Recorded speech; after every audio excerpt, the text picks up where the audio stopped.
अब आप देख सकते हैं यहाँ पर कि दही को भिगोया जा रहा है। इसमें अभी थोड़ा सा पानी भी मिक्स किया था, क्योंकि मौसम के हिसाब से, सर्दी के हिसाब से उतना पानी मिक्स होता है, तो हल्का सा पानी इसमें मिक्स हुआ अभी।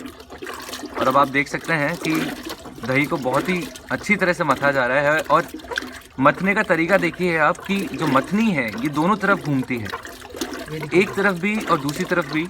जैसे अंकल बता रहे हैं कि वैदिक तरीके से ये बनता है और इसी तरह से बताया गया है आयुर्वेद में भी कि घी इसी तरह से भिगोया जाए, उसके फ़ायदे बहुत ज़्यादा हैं।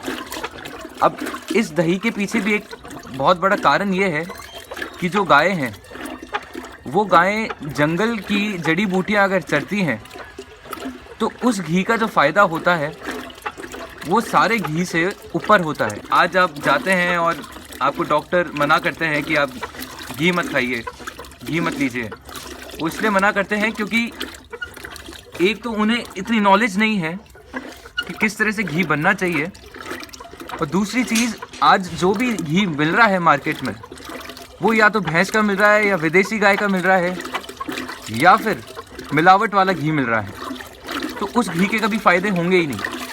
अगर आप इस घी को लेते हैं तो इस घी के इतने फ़ायदे हैं कि जैसे आप कोलेस्ट्रॉल की जो दिक्कत होती है सबसे ज़्यादा हमारी बॉडी में, खास करके हार्ट पेशेंट्स को, वो दिक्कत तक इससे दूर हो सकती है। हार्ट की कितनी तरह की दिक्कतें होती हैं जो इससे दूर हो सकती हैं। मोटापे की दिक्कत है वो इससे दूर हो सकती है। ऐसा कहा जाता है कि इस तरह से बने हुए घी से कैंसर तक का ट्रीटमेंट होता है। ज़्यादातर जो घी भिगोने में भी बनाया जा रहा है वो मशीनों से बनाया जा रहा है। मशीनें क्या है, एक तरफ घूमती है, उससे जो एक तरफ घूमने से ऊर्जा जनरेट नहीं होती, इस तरह दोनों तरफ घूमने से जो ऊर्जा पैदा होती है और उससे जो घी बनता है वो शरीर के लिए बहुत ही लाभदायक है। इसको इसी को ही जो वृत्तम शब्द और उपयोग लिया गया है इसके लिए लिया गया है। अभी जो डॉक्टर, जैसे आपने बताया कि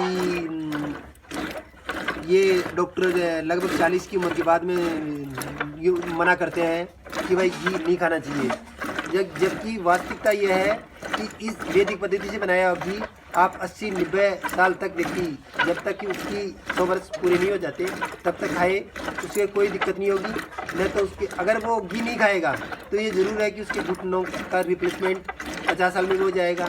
और जिस तरह का मलाई वाला कच्ची दूध की क्रीम से बनाया हुआ घी अगर वो इस्तेमाल करता है तो उसके हार्ट ब्लॉकेज के जो चांस है वो बहुत ज़्यादा बढ़ जाएंगे। ये कोलेस्ट्रॉल फ्री है, फैट फ्री है, आप इतना ही घी खाइए। आपकी अगर आप उसका उपयोग करते हैं तो कोई दिक्कत नहीं।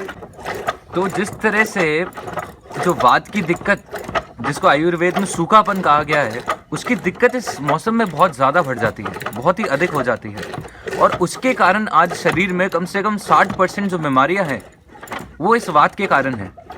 तो इस वात की समस्या को दूर करने के लिए घी से बढ़िया, भिगोए हुए घी से बढ़िया कोई भी साधन नहीं है, कोई भी साधन नहीं है। तो इस मौसम में घी खाना बहुत ही ज़्यादा आवश्यक है, और कम से कम आप 2 चम्मच घी तो ज़रूर खाएं। इससे आपके कभी भी जोड़ों में दर्द नहीं होगा,